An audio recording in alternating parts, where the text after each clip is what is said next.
Good morning, students. Today we are going to start with chapter number 1, that is Rise of British Rule in India.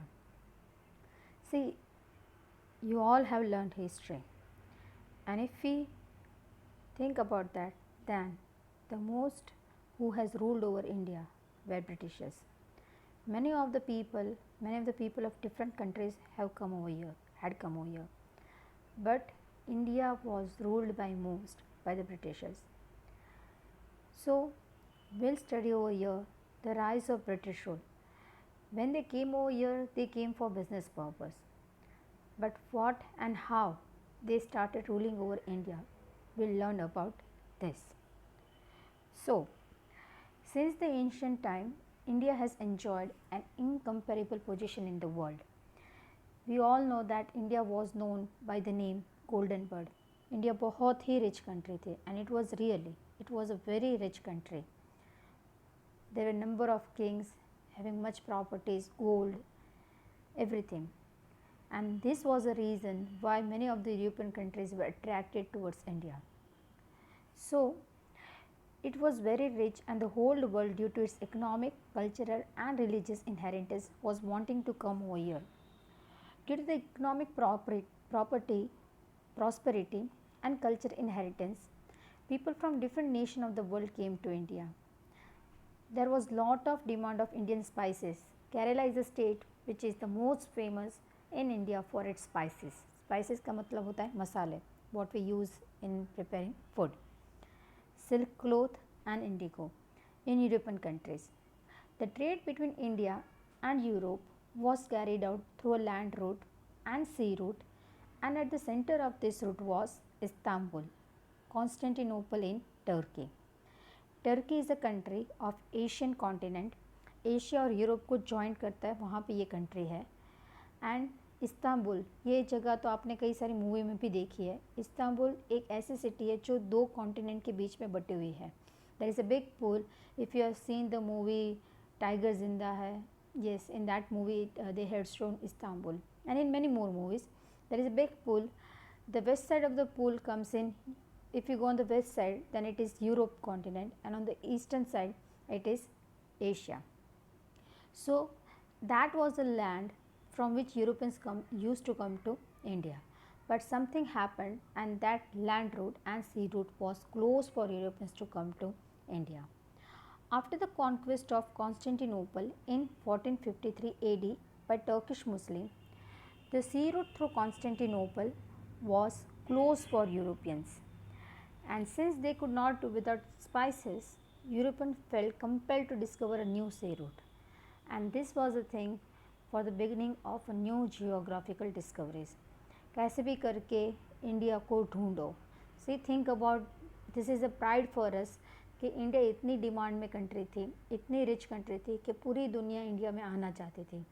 But it was even a fault of, we should accept it, ये हमारा ही fault है कि हम पर आकर कोई rule करके गया. So now we'll see discovery of sea route to India. With inspiration, encouragement and economic help from a Portuguese king, Prince Henry. Portugal नाम की country is a well known country. It is a country of European continent on the western side of Europe. अगर आप लोग football देखते हो, then you might be knowing the country name Portugal. It is very famous for the game football. Some brave people began efforts to discover new sea route. Many men tried to discover sea route to India, namely Bartholomew Dias, who discovered the Cape of Good Hope. Cape of Good Hope is the place of South Africa country. See, when he was in a search of India, he started his journey from Europe, and from Atlantic Ocean he reached at a land. He was not getting a land, and when he saw the land, he gave its name Cape of Good Hope. With the economic assistance from the King of Spain, Christopher Columbus began his adventure of discovering a new sea route, which again came at a stop at an island presently known as West Indies, situated in Atlantic Ocean. Now, we have studied in GK that Christopher Columbus found out America. Yes, that is a fact that उन्होंने America को find किया था. But throughout his life, he was not knowing the fact that the land he found out was America and not actual India.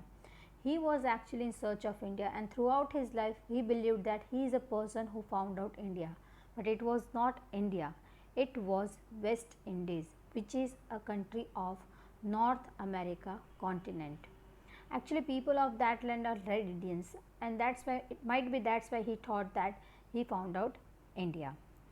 So, and that clarification was made by Amerigo Vespucci, and that's why that country is known as, that land is known as America today. So, this is how number of people started a search for India, but it was still not in success. So, now we will see who actually found out India. India was actually found out by a person named Vasco da Gama. We have known the name Vasco da Gama. Vasco da Gama is a person from a country named Portugal. See, now here in a map you can see a C लिखा हुआ है, that is a place of Istanbul, Constantinople. वहाँ से लोग पहले India में आया करते थे from that route, from Baghdad, and then they used to come to India, but that land route was closed. So then they started their new journey, and over here Portugal, on the left hand side it is written Portugal, और वहाँ पे लिखा है Lisbon.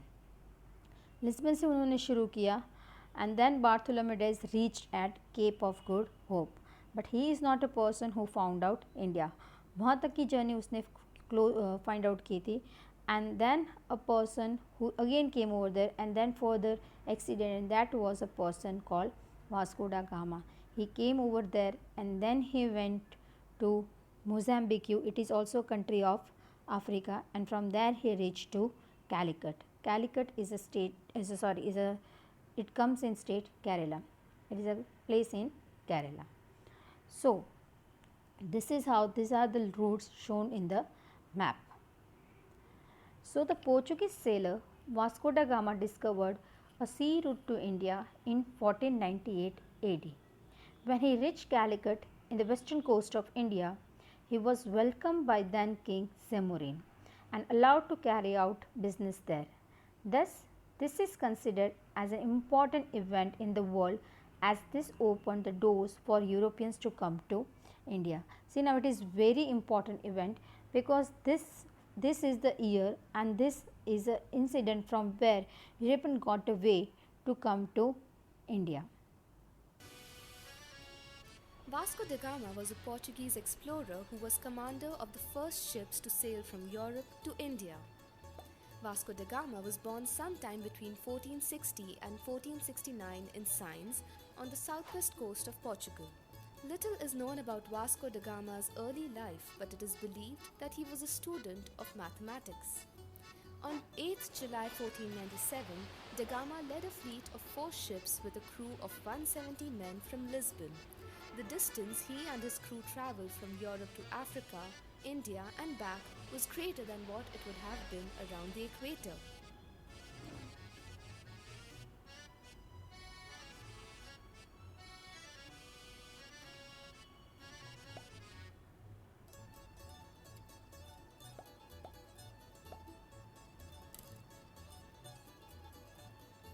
Da Gama's trip to India consisted of several stops along the way in Africa. He also encountered problems from Muslim traders who did not want any interference with their already profitable trade routes. He finally reached Calicut on 20th May 1498. At first, Vasco da Gama and his trading was well received, but this only lasted a very short while. The king ordered him to pay a customs tax as would any other merchant. This strained the relations between the two. Da Gama left Calicut on August 1498. His expedition beat all expectations after he brought in cargo that was worth 60 times more than the cost of the expedition. He also took with him hostages which consisted of a few Nayars and 16 Mukuva fishermen. When Vasco da Gama arrived in Lisbon in September 1499, after having lost half his crew to scurvy, he received a hero's welcome and was rewarded well by the king. He was also bestowed with the title of Admiral of the Indian. On the 12th of February 1502, da Gama led the 4th Portuguese Armada to India, consisting of 15 ships and 800 men, with the objective of enforcing Portuguese interests in the east. On this voyage, da Gama killed hundreds of Muslims, often brutally, in order to demonstrate their power. From this trip, he returned triumphantly with silk, gold, and an established settlement. Vasco was sent to India again in 1524 to replace an incompetent viceroy. He contracted malaria not long after arriving in Goa and died in the city of Cochin on Christmas Eve. The state of Goa and the city of Cochin still exhibits the cultural influence of the Portuguese who landed as merchants and conquered these lands soon after. The Portuguese overseen territories of Goa existed for about 450 years before it was annexed by India in 1961. Now we'll study the arrival of Europeans to India, the arrival of the British and the establishment of trade centers. See, Portuguese were the first to come to India, to arrive to India. Now, but many of the Europeans also had come to India, seeing the success of Portugal. Within a span of 100 years, Portuguese took control of several territories like Diu, Daman, Goa, Cochin, Malacca, etc.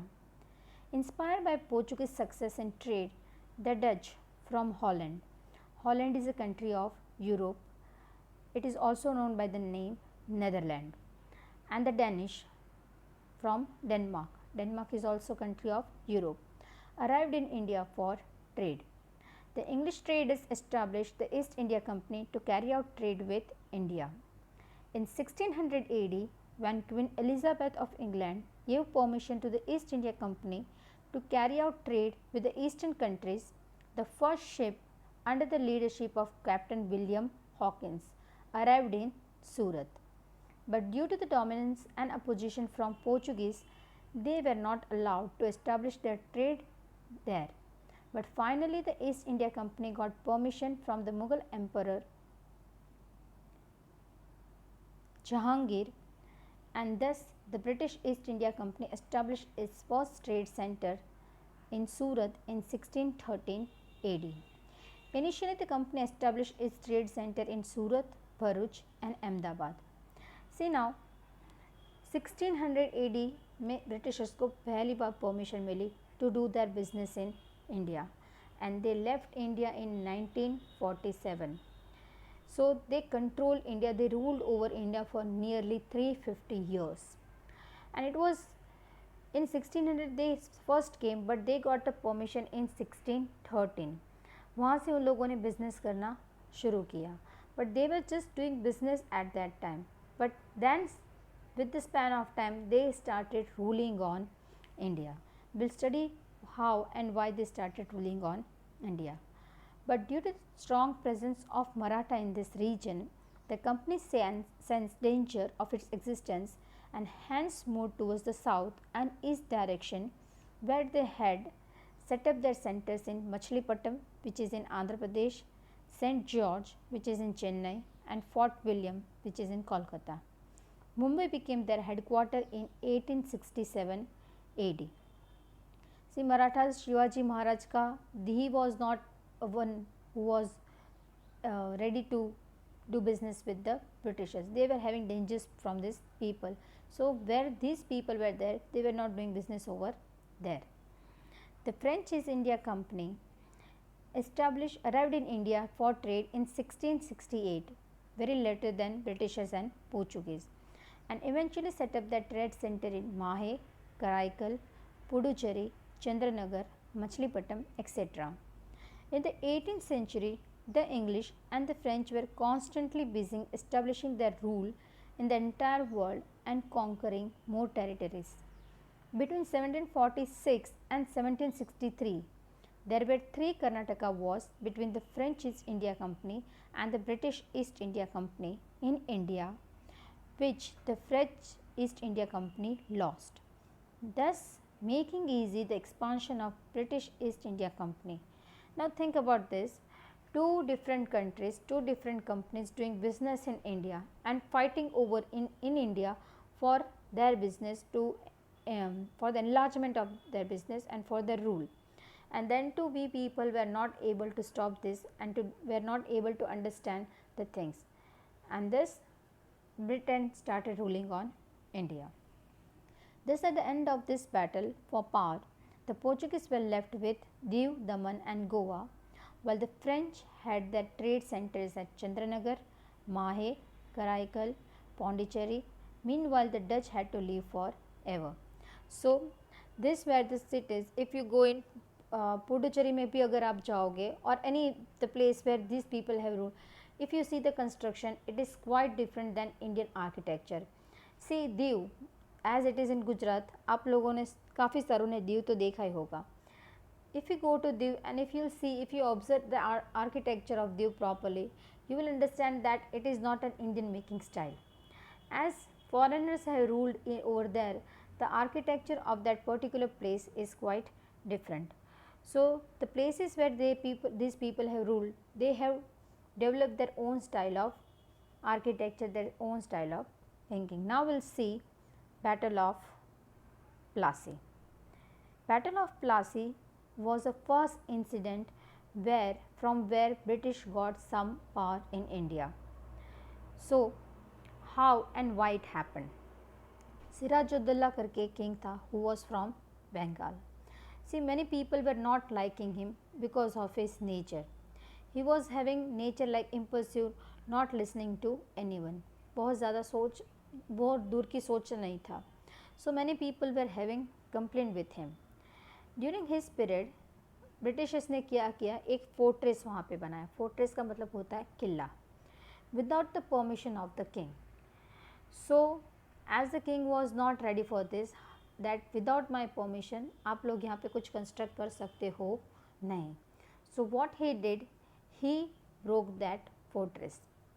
So now when this news East India Company को मिले, then at that time Robert Clive along with his army reached Bengal in order to help the Kolkata trade center. वहाँ के trade center को help करने के लिए वो वहाँ पे गए.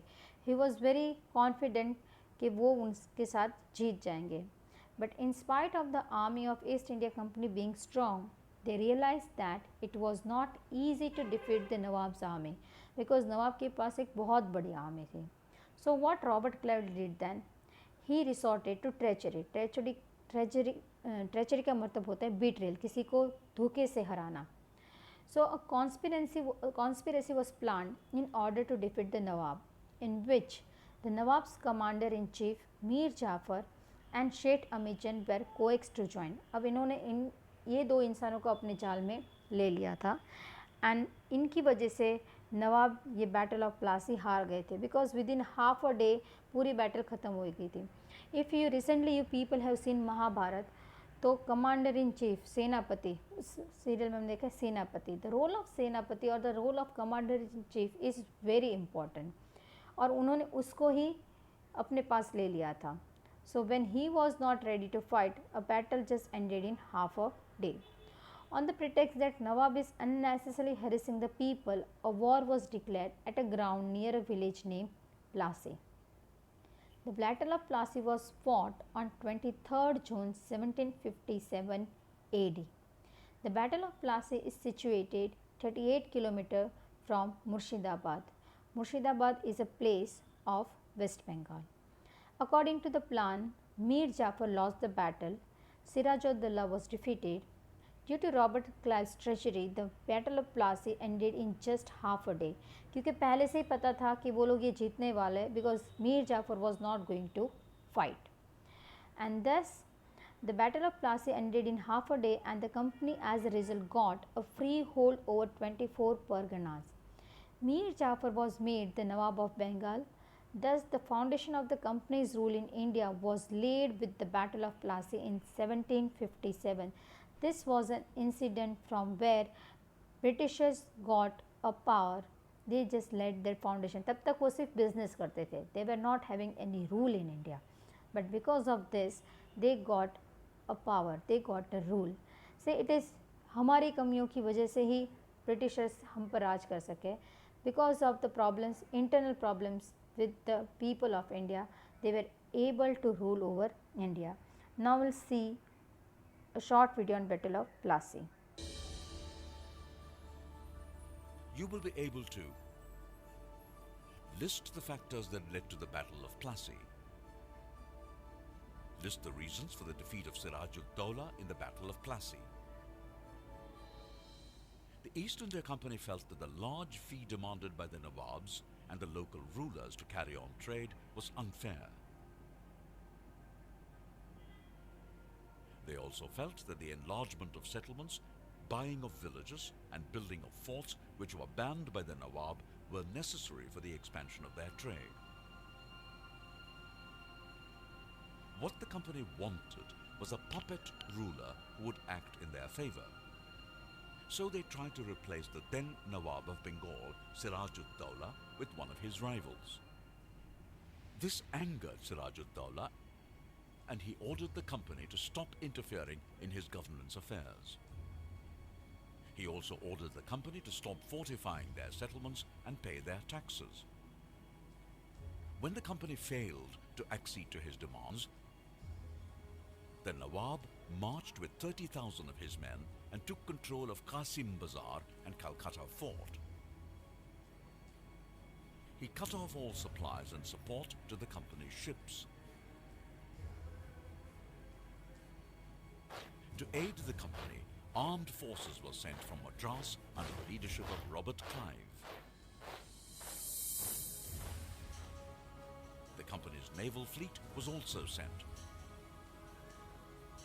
Robert Clive defeated Nawab Siraj-ud-Dowlah at a place called Palashi in 1757 in the famous Battle of Plassey.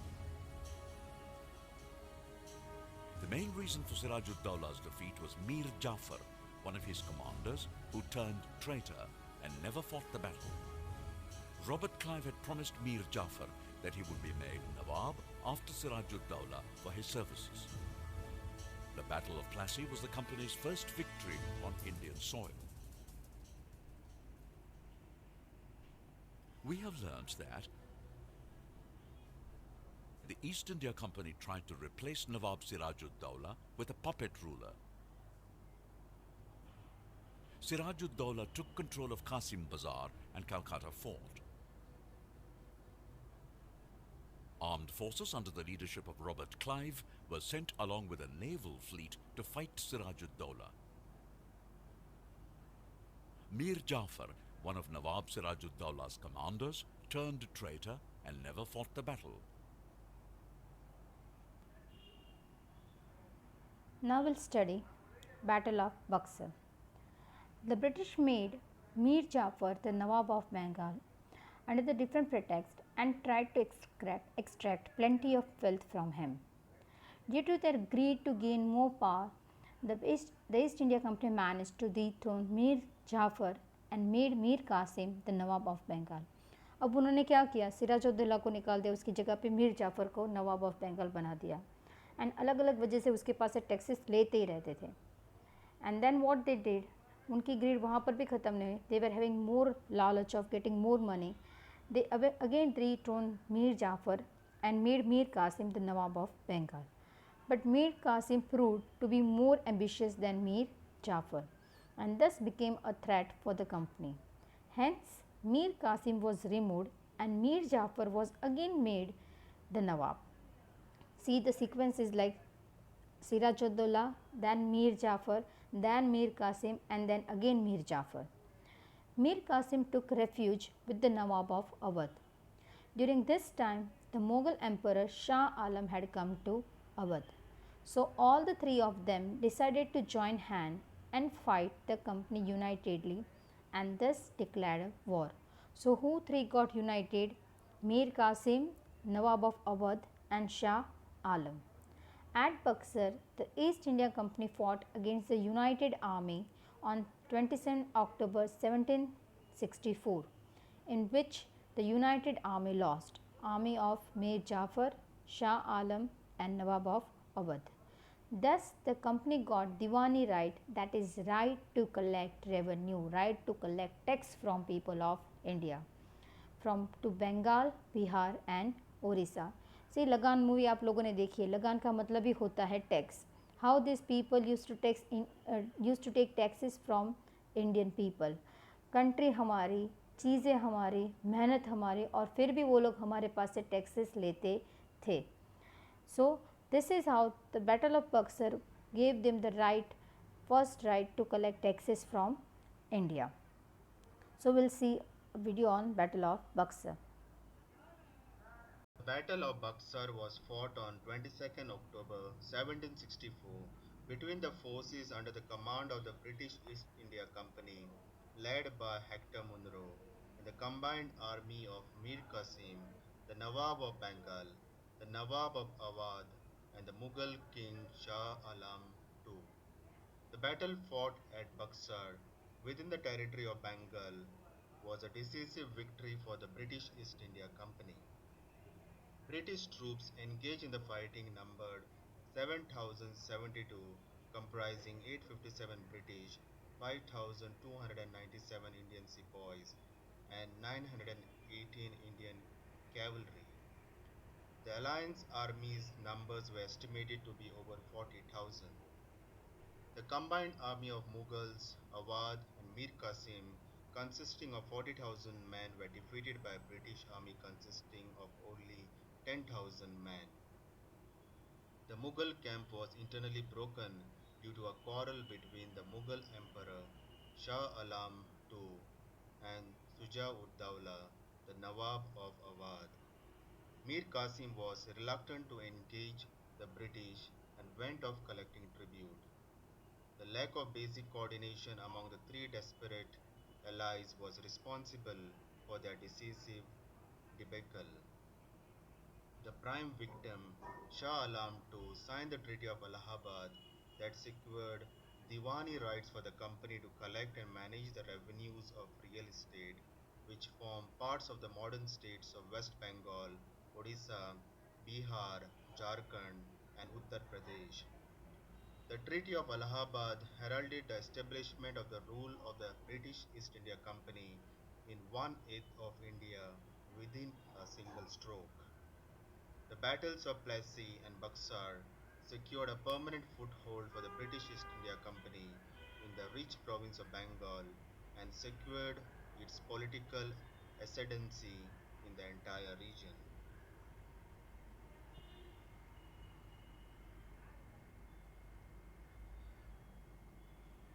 So today we have seen of the rise of British rule, discovery of India, Battle of Plassey, and Battle of Buxar. All of you all of you have to read this in textbook also. Do the related question answer given in homework and do your work regularly. Thank you.